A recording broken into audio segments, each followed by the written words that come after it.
नमस्ते दोस्तों। मैं जानता हूं तुम सोच रहे हो कि अब कहानी खत्म हो गई। समीर गया, अजय गया, रोहन गया, मैं अकेला बचा। लेकिन नहीं, ये सिर्फ शुरुआत का अंत था।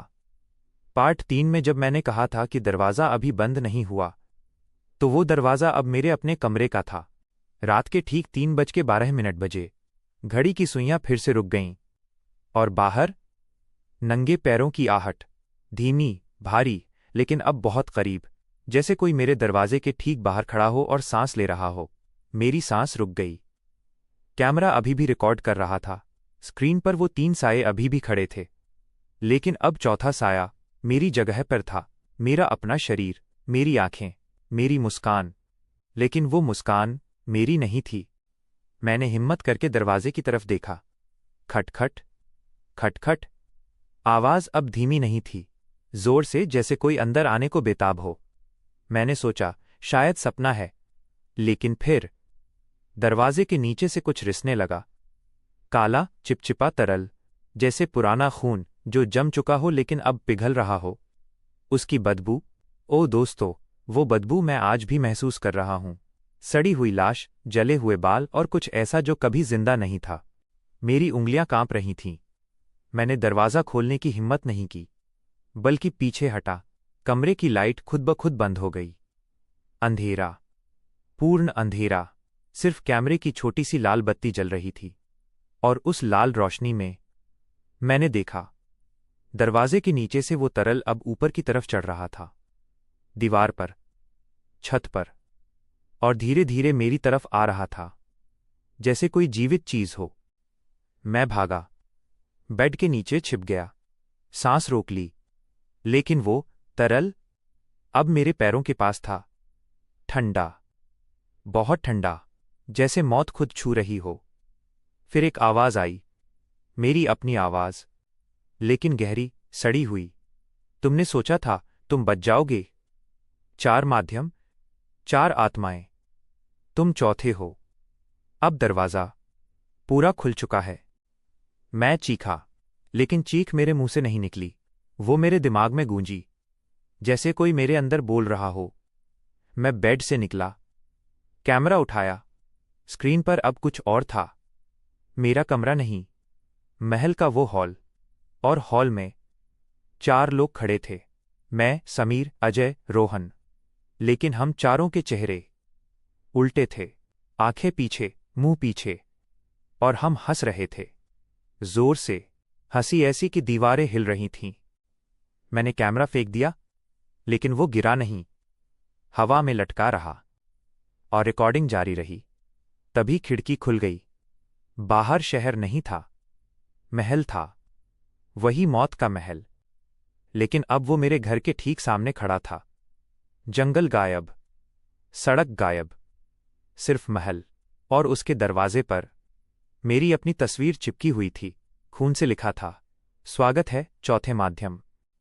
मैंने दरवाज़ा बंद करने की कोशिश की, लेकिन दरवाज़ा खुद खुल गया, और मैं बिना चाहे बाहर चला गया। पैर खुद चल रहे थे, जैसे कोई रस्सी बांधकर खींच रहा हो। महल के अंदर कदम रखते ही सब बदल गया। दीवारें अब जीवित थीं, सांस ले रही थीं। हर दीवार पर चेहरे उभर रहे थे। समीर का चेहरा, अजय का, रोहन का। और वो सब चिल्ला रहे थे, बचाओ, बचाओ। लेकिन उनकी आवाज़ें मेरे मुंह से निकल रही थीं। मैं चीखा, मुझे छोड़ दो। लेकिन निकला, अब तुम हमारी हो। मैं भागा गलियारे में, लेकिन हर गलियारा एक दूसरे में घूम रहा था, जैसे सांप। एक दरवाज़ा खोला, अंदर मेरी माँ बैठी थी, लेकिन उसका चेहरा सड़ा हुआ। वो बोली, बेटा, खाना खा लो। उसके हाथ में एक प्लेट थी, उसमें 3 आंखें थीं, समीर, अजय, रोहन की। खून टपक रहा था। मैं पीछे हटा, दरवाज़ा बंद किया। दूसरा दरवाज़ा, अंदर। मैं खुद खड़ा था, लेकिन मैं 10 साल का था। वो बच्चा बोला, भैया, वो साया मेरे पीछे है, और पीछे वही काला साया। बच्चे के कंधे पर हाथ रखे। मैंने चीखकर कहा, भागो। लेकिन बच्चे ने मुस्कुराकर कहा, तुम तो भाग चुके हो, अब मैं भागूंगा। और वो साया बच्चे में घुस गया। बच्चा यानी मैं अब काला हो गया, आंखें लाल। मैं भागा और भागते भागते एक कमरे में पहुंचा। वो कमरा, वो सिंहासन वाला कमरा। राजकुमारी अब नहीं थी। सिंहासन खाली था, लेकिन उस पर 4 सिर रखे थे। समीर, अजय, रोहन और मेरा। मेरा सिर अभी ताज़ा था, खून बह रहा था, और वो सिर बोल रहा था, अब तुम्हारी बारी है। मालिक को शरीर चाहिए, तुम्हारा शरीर। मैंने पीछे मुड़कर देखा। साया खड़ा था। अब वो साफ था। चेहरा, राजा का चेहरा। वो राजा जिसने सदियों पहले अमर होने का अनुष्ठान किया था, लेकिन उसकी आंखें खाली थीं, सिर्फ 2 काले गड्ढे। वो बोला, नहीं। उसकी आवाज मेरे अंदर आई। 400 साल पहले मैंने ये महल बनवाया, अमर होना चाहता था। एक तांत्रिक ने कहा, 4 जीवित आत्माओं की बलि दो। लेकिन मैंने गलती की। मैंने अपनी बेटी को बलि चढ़ा दिया। आर्या, वो द्वारपाल बन गई, और मैं साया बन गया। अब तुमने दरवाज़ा खोला, अब मैं आ रहा हूं तुम्हारे शरीर में। मैंने हिम्मत करके पूछा, नाम, तुम्हारा असली नाम क्या है? वो हंसा, हंसी ऐसी कि मेरे कान फटने लगे। नाम तुम्हें पता चल जाएगा जब तुम मेरे हो जाओगे। तभी कमरे की दीवारें पिघलने लगीं, मोम की तरह, और उसमें से हाथ निकलने लगे। सैकड़ों हाथ, सभी सड़े हुए, सभी मुझे पकड़ने के लिए। मैं दौड़ा, लेकिन पैर जमीन से चिपक गए, जैसे चिपकने वाला गोंद हो। हाथों ने मुझे पकड़ लिया, खींचा। मैं चीखा। चीख मेरे मुंह से निकली, लेकिन वो चीख समीर की थी, अजय की, रोहन की। तीनों की आवाजें एक साथ। मुझे खींचकर सिंहासन पर बिठाया गया। राजकुमारी फिर से प्रकट हुई। अब वो पूरी तरह सड़ी हुई थी, केवल आंखें जिंदा थीं। वो बोली, अब अनुष्ठान पूरा होगा। तुम चारों एक हो जाओगे। मालिक आएगा। मेरे सामने एक पुरानी किताब रखी गई। पन्ने खुद पलट रहे थे। हर पन्ने पर एक नाम लिखा था। पहला, समीर। दूसरा, अजय। तीसरा, रोहन। चौथा, मेरा नाम। और आखिरी पन्ना खाली था, लेकिन उस पर कुछ उभर रहा था। एक नया नाम, मालिक, और नीचे मेरा नाम, मेरा असली नाम, जो मैंने कभी किसी को नहीं बताया था।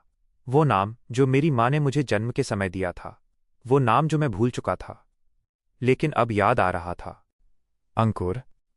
मैं चिल्लाया, नहीं, लेकिन देर हो चुकी थी। मेरा शरीर कांपने लगा, आंखें काली होने लगीं। मुझे लगा मैं 2 हो गया हूं। एक मैं जो चीख रहा है, दूसरा मैं जो हंस रहा है। साया अब मेरे अंदर घुसने लगा। ठंड, बहुत ठंड, जैसे मेरी रगों में बर्फ बह रही हो। मैंने आखिरी बार कैमरे की तरफ देखा। कैमरा अब खुद रिकॉर्ड कर रहा था, और स्क्रीन पर मैं नहीं था, सिर्फ साया था। वो मुस्कुरा रहा था और बोला, अब पार्ट 5 नहीं आएगा, क्योंकि अब मैं तुम्हारे अंदर हूं। फिर सब अंधेरा। जब होश आया, मैं अपने बेड पर था। सुबह हो चुकी थी। कैमरा बंद था। मैंने उठकर देखा। मिरर में मैं नॉर्मल था, लेकिन मेरी आंखें, बाईं आंख पूरी काली। मैंने मुस्कुराने की कोशिश की। मुस्कान मेरी नहीं थी। फिर दरवाज़ा खटखटाया। मेरी माँ, बेटा, नाश्ता तैयार है। मैंने दरवाज़ा खोला। माँ मुस्कुरा रही थी, लेकिन उसके पीछे 3 साये खड़े थे। समीर, अजय, रोहन, और वो सब एक साथ बोले, स्वागत है मालिक। दोस्तों, अब मैं तुमसे पूछता हूं, अगर रात को 3:12 बजे तुम्हारे दरवाजे पर नंगे पैरों की आहट आए, तो खोलना मत, क्योंकि अब महल तुम्हारे घर के अंदर है, और मैं तुम्हारे अंदर हूं। पार्ट 4 खत्म नहीं हुआ, ये सिर्फ शुरू हुआ है। अब हर वो इंसान जो ये वीडियो देख रहा है, उसके कमरे में भी वो आहट आएगी, क्योंकि दरवाज़ा अब सबके लिए खुल चुका है। हेलो दोस्तों, अगर आपको ये कहानी पसंद आई तो अपने दोस्तों के साथ शेयर करिए, लाइक करिए, कमेंट करिए और बेल आइकन दबाइए ताकि जब भी मेरे चैनल पर कोई नई कहानी पोस्ट हो तो आपको नोटिफिकेशन मिल जाए। अपने अपनों के साथ शेयर ज़रूर करिएगा ताकि उन्हें भी ये रोंगटे खड़े कर देने वाली कहानी सुनने को मिले। क्या आप चाहते हैं